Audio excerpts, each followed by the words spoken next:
All right. So I edited stage 5. I forgot the name of the stage, but this was our second stage.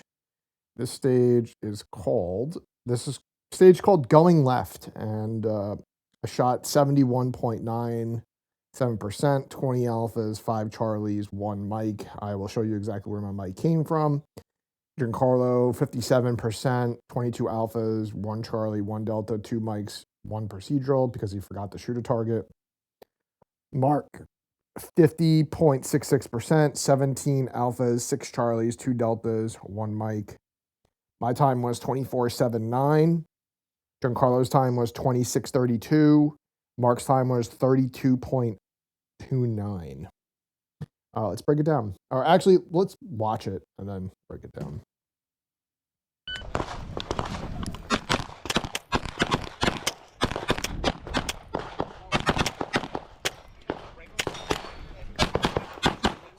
Yeah.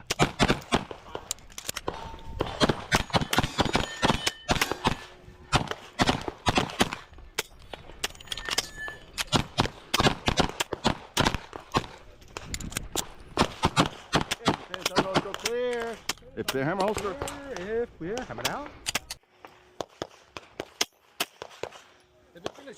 No. All right, let's break it down.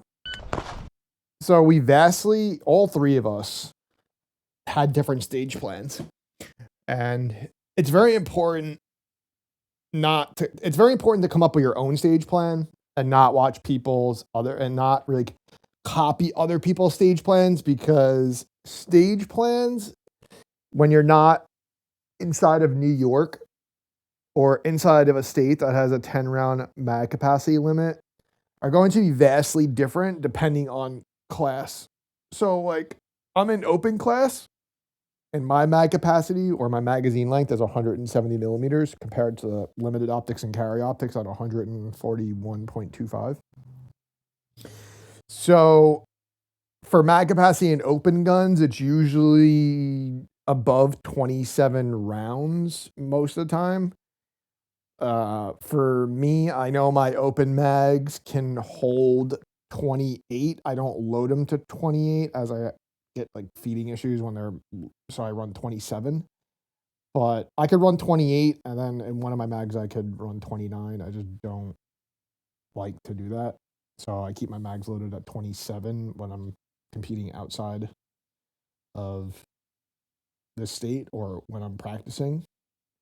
But because our mags are only able to carry 10 rounds per magazine, regardless of the length, our stage plans are even still different. Some of the stage plans are very similar, but how we start is different. So after the start, they're very, very similar. So for me, I decided to go all the way to the right, where Giancarlo and Mark went to the window immediately. Now, for me, why I went all the way to the right is because you could catch this target on the way back without having to lose momentum going this way. So for both of them, they engaged these targets. I think there's 2 of them. Let me see if I can get it better. Oh no, Mark went all the way right. So Giancarlo decided to engage these 2 center targets from the window, then push right. Now, for me, that's a major momentum loss, and I told him not to do this simply because he forgot to shoot this target right here, and that's why he has 2 mics and a procedural. So, oddly, he shot this target 4 times right here, G. He shot this target right here 4 times because he thought it was that rear target. But that's what happens when you don't pay attention and you don't have the better stage plan. Although his stage plan was good, there are people who are doing it that way. I just didn't think it was efficient as going all the way to the right. And the top shooters at the event all went right as well. So you could have did a drive-by through the window and got this if your gun was up soon enough. But I didn't do that. I stopped it to the window and then went left. So we'll watch it. So right here, I did a much better job of getting my gun pre-aimed on that target. Now, I should have been pre-aiming it through the wall. But like I said, with that DQ looming in my head, I didn't want to DQ at all. So I'm very hesitant to get my gun up as soon as I could have. So I got my gun up, got my shot off. As you can see, Mark pre-aimed it too. I already got my shot off by the time Mark even got looking at the target. I think Mark pre-aimed it too. Barely. Yeah, so Mark was a little slower to pre-aim the target.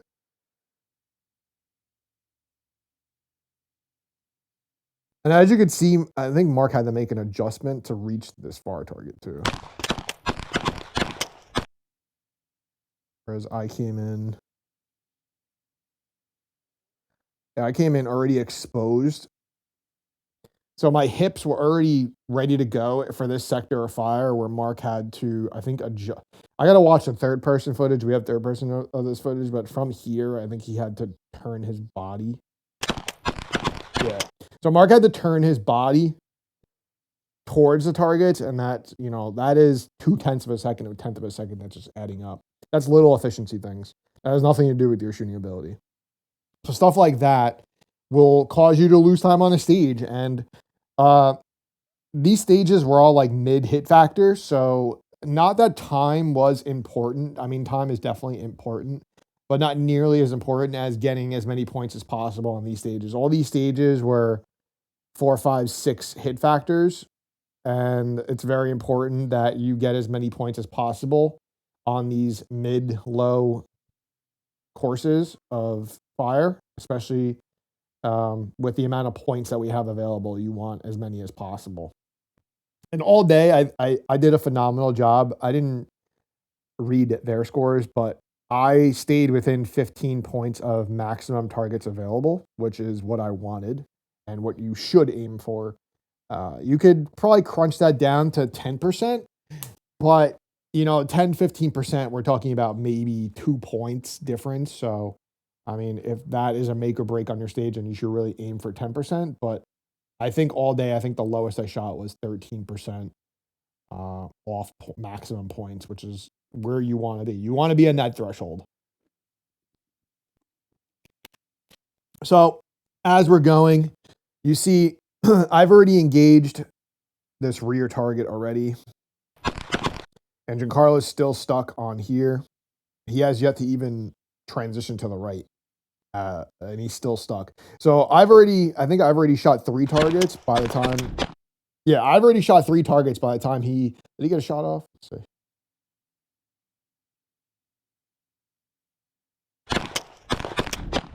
Yeah, I've already engaged 3 targets before he even engaged the one on the far right. And you could see his body is also angled the right way, positioned, already looking at the target. Unfortunately, he just didn't shoot the target. He decided to shoot the one on the left again. And that's just a mental lapse. That's just a mental thing on the stage. And then Mark put extra shots there. I think I put 3 shots there too. So we're going on to the next sector. So reloaded to the next sector, which was 2 targets. Brought my gun in, was already questioning the 180. I know I didn't 180, but in my head, I'm like, all right, don't 180. So got my gun up, ready to go. G was already ready to go. I think he got his reload in faster than me. Let's see. Yeah. So same time, we got our reloads the same time. I was just quicker to get my gun and my dot back on, as you could see. I already shot a round before. I've already shot, I think it was the first round. So I already shot 2 rounds before G got off a single round. I think he just got off the single round. There's a spank shot racing. I know, 2 rounds. He transitioned over. Yeah. This is where I had my malfunction. Yes. So another malfunction was me not coming off the trigger. So as you can see, my trigger didn't reset just from me not coming off the trigger. I didn't even have to push my slide forward. My gun was in battery. I just didn't reset the trigger as I didn't come far enough off the trigger. That's a me thing. That's a dry fire thing. That's a muscle memory thing. I've since put went back to ported. I will not be using this setup for any longer, I should say, unless I want to go to limited optics. I'll just pull the comp off. I might do that. I might go to limited optics. I'm actually debating on using my carry gun in a match for a couple times, because as much as we all like to have raced out guns and have a gun devoted to competition, which you should definitely have, it's nice to use your carry gun every once in a while, because it gives you an understanding of where your performance is at with your carry gun. If your guns are not the same, like if you don't have two identical guns, you should definitely shoot a match with your carry gun. Definitely do it. You'll see where you are. You'll see what you need to work on. But as for me, my guns are somewhat 95% identical. This is a Glock 17 size gun, and then my carry gun's a Glock 19 size gun. So both have metal frames, Icarus Precision metal frames. Both have very similar slides. Both are ported. So it gives me a vast similarity between the guns to use them.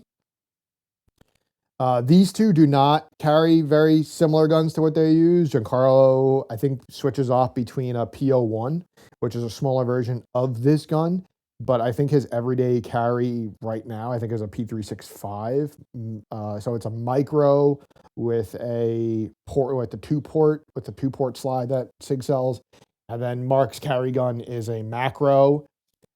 So very, very different from his guns. The kid also owns another Zev and two P320s. So he has a wide variety of guns to select from for carry. He owns a Scorpion, and he owns just a custom P320. I know the Scorpion he'll never get rid of, even though it is a P320. That's his baby. But back onto the video. I don't want to hear me rambling about what guns we own. So as you can see, a malfunction slowed me down enough to where G caught up to me. And although it was a minor malfunction, it's still time that spent not shooting or moving, for that matter. Moving is being efficient with your movement is very important, or moving where you need to go is also important. That costs you time and points. So he also, I wouldn't say he had a malfunction. Let's see what he screamed about. So I think he lost his dot, probably for moving his body or his arms to the next transition. So reality, my malfunction didn't cost me any time. I mean, we're still going.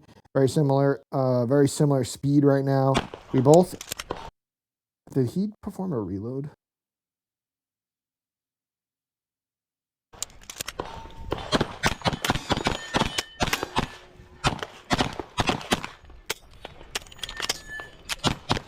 So G didn't perform a reload. Didn't know that.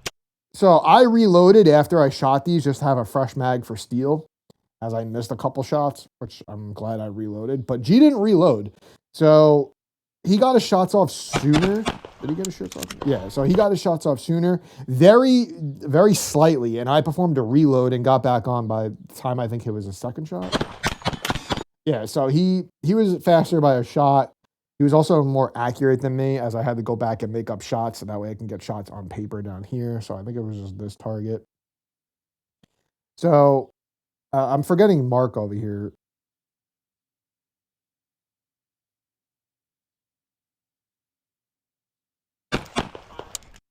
So Mark can be fast. Mark's finger on the fucking trigger while reloading. Oh my God, needs to stop doing that. So I don't want to forget about Mark, guys.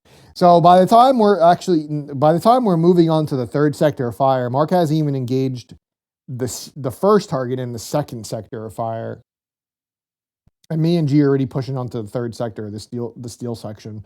There's another half steel section, but we'll just call this the full ray of steel section, or a third section of fire. And you could see how much ahead we are. Like, he hasn't even fired a single shot. Me and G are ready to go on steel. He's a whole sector behind, so I'm going to say, I don't know how many seconds behind to see. Good 5 seconds behind already. And keep in mind that he was, I think he was faster to get a shot off here. I know. So we got to this first sector very similarly, like very at the same amount of time. And his just transition speed there just a lot slower than mine, which he just needs to work on, just being faster. His movement could be fine. Like his movement speed, his walking and running speed could be fine. It's just his shooting, his transitional speeds, and him seeing his dot on target and just just over confirming his dot on every single target and pulling the trigger. Like instead of just being predictive here, like bop bop, which we, if any of our students are watching this, we teach this in our class all the time, reactive and predictive shooting. So like stuff like this is where your predictive shooting comes in, especially at like, this is what, 7 yards, 5 yards. You literally should just pull 2 off.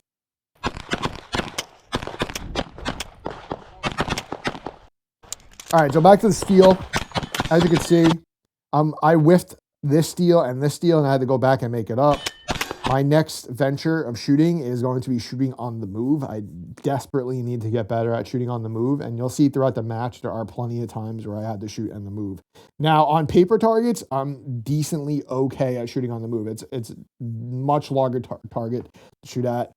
These little mini steel poppers are a bitch to shoot, and even the most successful shooters in the world miss these poppers. I know I do all the time, and it just sucks. And it's kind of a mind fuck because the center, like I said, this center bubble, this center circle right here is the same size as a full-size A zone. Very close to it. So G beat me. He cleaned up the steel a lot faster than me. He beat me to the slash target. But I did make up the time because my shooting splits and my shooting is faster. Now, I am in open class with a comp.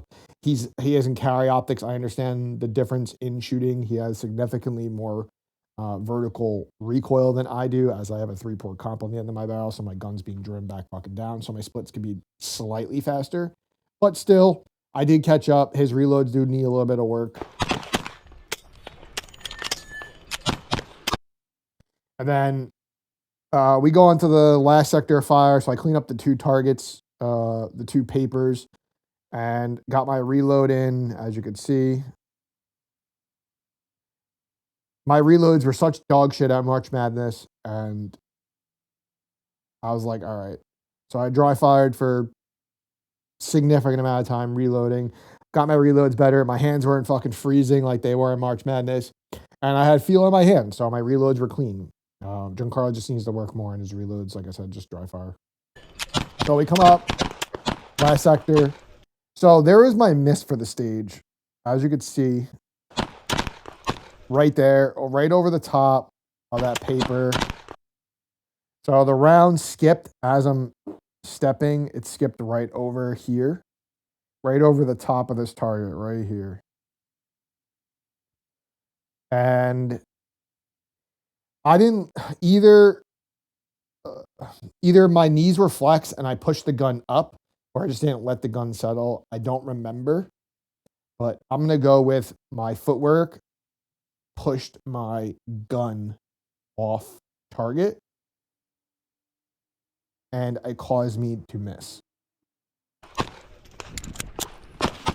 And I lunged into last, and that's the stage. So I did finish the stage faster than Giancarlo, about 2 seconds faster. And although he did catch up to me in time, my little tiny mistakes, I could have probably shaved another 3 seconds off. I won't say 3, maybe another 2 seconds off this stage if I didn't have that stupid malfunction of me just holding the trigger and not letting the gun reset. So G comes over, done, and then we'll finish off Mark. But, you know, me and G were within 2 seconds of each other. G lost his dot on the same target that I had the malfunction on, so we'll finish up with Mark. So Mark's cleaning up the stage.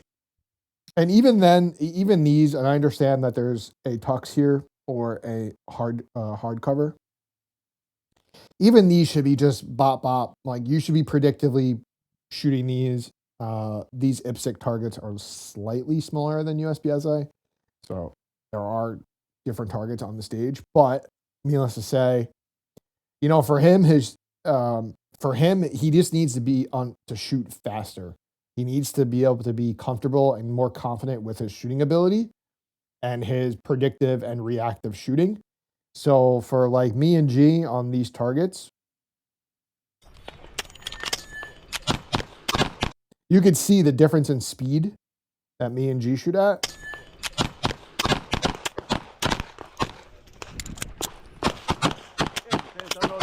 compared to Mark, where his shooting splits were probably like close to a half a second split, maybe a little less, to where me and G were probably quarter second splits,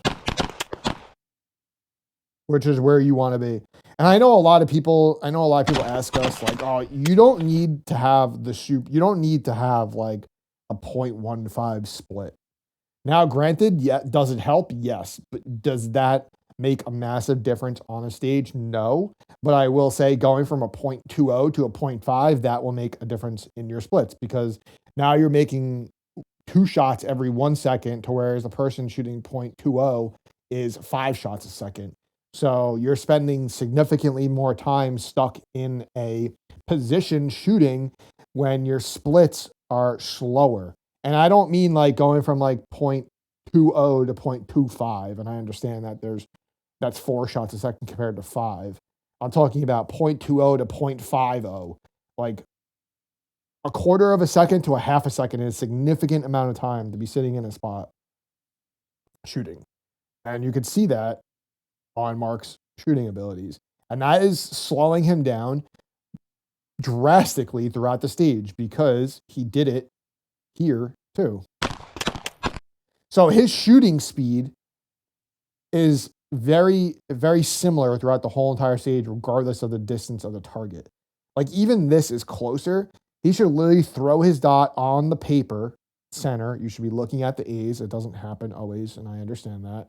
And he should literally just be bop. He should literally pull the trigger as fast as he humanly can on this target, because this is close enough to be predictive aiming. And he has enough rounds to do it. I've watched him do it. He's just not confident doing it at a match.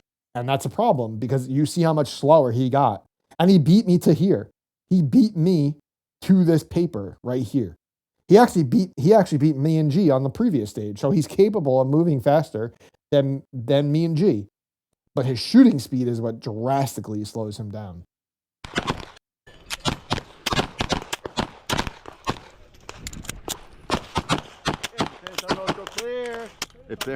So regardless, like I said, regardless of the distance, his shooting speed is staying the same. And you can't do that. You need to have a very good understanding of where your predictive and your reactive shooting abilities are. You need to not overconfirm your dot on these close targets. You need to be able to throw your dot on the paper and pull the trigger. And I understand that is very hard for some people. This is going to be hard for people that have never done this. And he's done it a significant amount of time. So for him to be doing this is not good. It just means he doesn't shoot enough. He doesn't dry fire enough. He doesn't have confidence in his shooting. And I understand I'm like shitting on Mark right now, but I'm not. His shooting ability is just not where it needs to be. And he comes up, and you could see his transitions were not there, as he's just literally staring at his fucking dot. And he shouldn't be doing that.